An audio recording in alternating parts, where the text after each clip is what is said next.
Hello and welcome back to my YouTube channel PP blogs.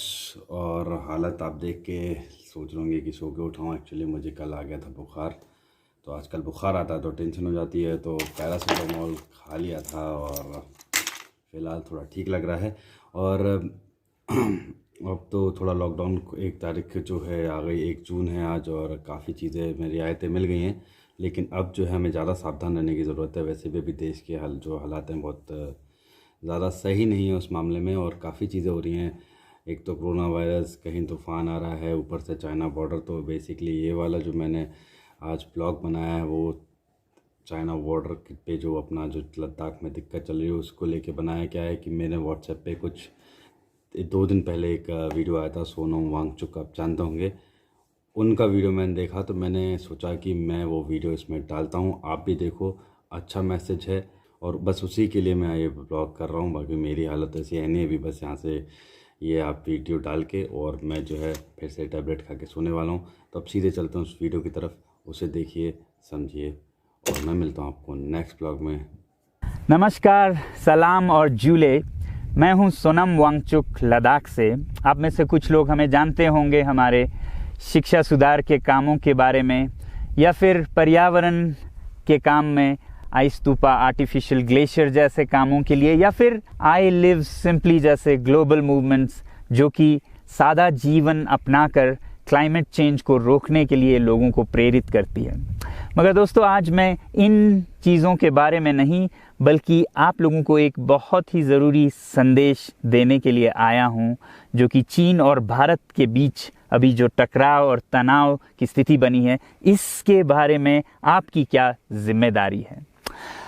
मैं लद्दाख में हूं और आप देख रहे हैं सिंधु नदी को बहते हुए यहाँ, और वो जो पहाड़ियाँ हैं उनके पीछे नुब्रा और चांगतांग के वो इलाके हैं जहाँ पर ये तनाव बढ़ता जा रहा है। हज़ारों सैनिक वहाँ ले जाए जा चुके हैं। सुनने में आया है चीनी वायुसेना के जहाज़ भी वहाँ तैनात किए गए हैं, और 1 घंटे पहले भारतीय वायुसेना के जहाज़ भी मेरे ऊपर मंडरा रहे थे।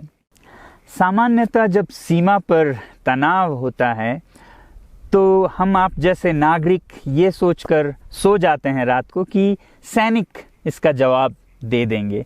मगर मैं आज आप लोगों को ये ज़रूरी बात बताना चाहता हूँ कि इस बार सिर्फ सैनिक जवाब नहीं, दो तरफा जवाब हो, और उसमें नागरिक जवाब भी हो। तो आप जैसे नागरिक दिल्ली, मुंबई और बेंगलोर और अनेक शहरों से क्या कर सकते हैं इसमें, ये समझने के लिए पहले हमें समझनी होगी चीन की ये हरकत और वो ऐसा क्यों कर रहा है। आपने देखा होगा कि ये सिर्फ भारत के साथ नहीं हो रहा है, बल्कि पिछले कई हफ्तों से चीन ये दक्षिण चीनी सागर में वियतनाम, ताइवान और अब हांगकांग के साथ भी छेड़खानी कर रहा है। और मेरा ये विश्लेषण है कि वो ये सब किसी देश के साथ दुश्मनी के वजह से ज़्यादा अपने अंदर की समस्याओं को सुलझाने के लिए कर रहा है। आज चीन को सबसे बड़ा डर है तो अपने जनता से डर है। उनकी 140 करोड़ की आबादी, जो कि एक बंधुआ मजदूर की तरह बिना मानवाधिकारों के चीनी तानाशाह सरकार के लिए काम करते हैं और उसे धनी बनाते हैं। जब वो नाराज़ हो जाए तो फिर एक क्रांति की सी परिस्थिति बन पड़ती है, और इससे चीन बहुत डरता है। आज कोरोना के प्रकोप के बाद चीन में फैक्ट्रियां बंद हैं, एक्सपोर्ट्स बंद हैं, और बेरोज़गारी 20% तक बढ़ चुकी है। लोग बहुत नाराज़ हैं, क्रांति हो सकती है, तख्ता पलट हो सकता है। इसीलिए चीन पड़ोसियों से दुश्मनी करके अपनी जनता को अपने साथ जोड़ने में लगा हुआ है, और ये पहली बार नहीं कर रहा है। 1962 में जब भारत के साथ जंग की तो वो जंग भी उसने अपने जनता को संभालने के लिए की थी। तब 4 साल का अकाल और भूखमरी हुई थी, और इससे ध्यान हटाने के लिए ये जंग की थी। चीन के लिए अपनी जीडीपी और जो खुशहाली है उसे बढ़ाते रहना बहुत ही ज़रूरी है, और जिस दिन जीडीपी घट जाए वहाँ की जनता क्रांति के लिए तैयार है।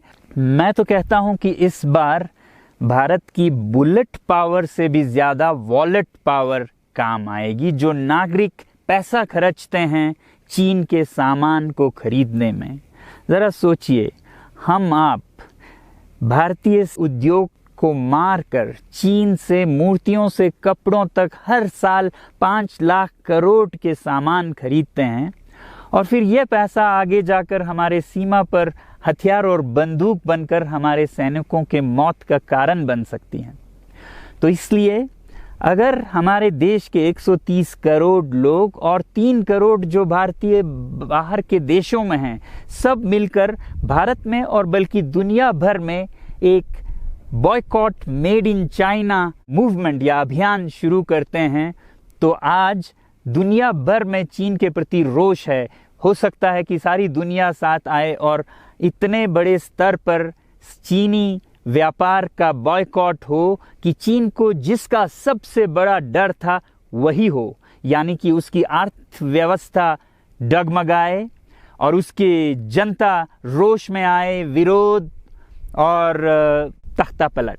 और अगर हम ऐसा नहीं करते हैं तो कितनी बदनसीबी की बात होगी भारत के लिए। ज़रा सोचिए, एक तरफ हमारे सेना सीमा पर जंग लड़ रही होगी और दूसरी तरफ हम आप चीनी सामान, मोबाइल से लेके कंप्यूटर्स, कपड़ों से लेके खिलौनों तक को खरीद कर उनकी सेना को पैसा भेज रहे होंगे, चीन की सेना को।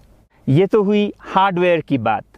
दूसरी तरफ हमारी युवा चीनी सॉफ्टवेयर, एप्स, गेम्स जैसे टिकटॉक, शेयरिट, इन सब में मस्त, उन्हें दूसरी तरफ से करोड़ों करोड़ों का पैसा भेज रहे होंगे।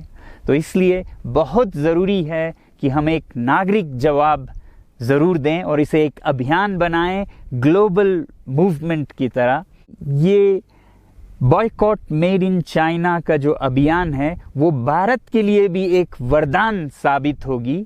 जैसा कि हमारे प्रधानमंत्री ने एक विजन हमें दिया था स्वावलंबन का, सेल्फ रिलायंस, वो तब हो सकता है जब हमारे अपने उद्योग फलें फूलें। और जब हम बॉयकॉट करते हैं इन सामान का, तो अपने देश के उद्योग का, उत्पाद का हम प्रयोग करेंगे और उससे मजदूरों को रोजगारी मिलेगी और सारा देश खुशहाल होगा। बजट होगा कि हम और अच्छी तरह से टक्कर ले सकें सीमा पर भी। तो इसके लिए मैं आप लोगों से अपील करता हूं कि जहां तक ऐप्स और सॉफ्टवेयर की बात है, तो हमारे युवाओं को 1 हफ्ते में उन्हें अनइंस्टॉल करना चाहिए। Boycott made in China, software in a week and hardware in a year.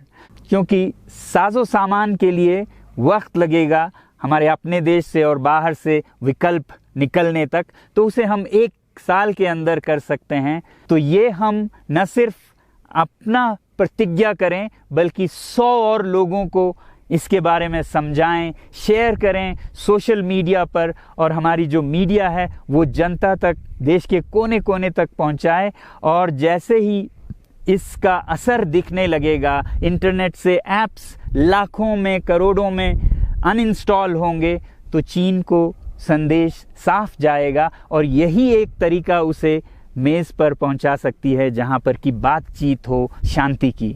तो जाते जाते मैं ये बता दूं कि मैं क्या करने जा रहा हूं। इस फ़ोन पर जो भी चीनी ऐप्स हैं उन्हें तो मैं 1 हफ्ते में हटा रहा हूं, बल्कि ये फ़ोन जो कि चीन में बना है, इसे भी मैं 1 हफ्ते में अपनी ज़िंदगी से अलग कर रहा हूं। और 1 साल के अंदर हर वो चीज़ जिस पे मेड इन चाइना लिखा है उसे ज़िंदगी से निकालने जा रहा हूं।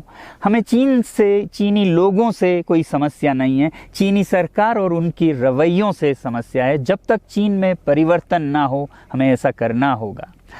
और आप लोगों से मैं अपील करता हूं कि आप अपने शहर में, अपने मोहल्ले में ऐसे इवेंट्स करें जहां लोग प्रतिज्ञाएं करें कि चीनी सामान का बहिष्कार करें जब तक चीन में परिवर्तन ना हो। और मैं सालों से कहता रहा हूं कि 21वीं सदी में देश के लिए जान देने की नहीं, बल्कि ज़िंदगी देने की ज़रूरत है। लद्दाख में बढ़ते हुए ये देश के लिए जान देने का कारोबार बहुत देखा, और जहां एक तरफ मैं सलाम करता हूं उन लोगों के लिए, उन लोगों को जिन्होंने देश के लिए जान दिया, मगर इस 21वीं सदी में मेरा ख्याल है कि देश के लिए जान देने की नहीं, ज़िंदगी देने की ज़रूरत है।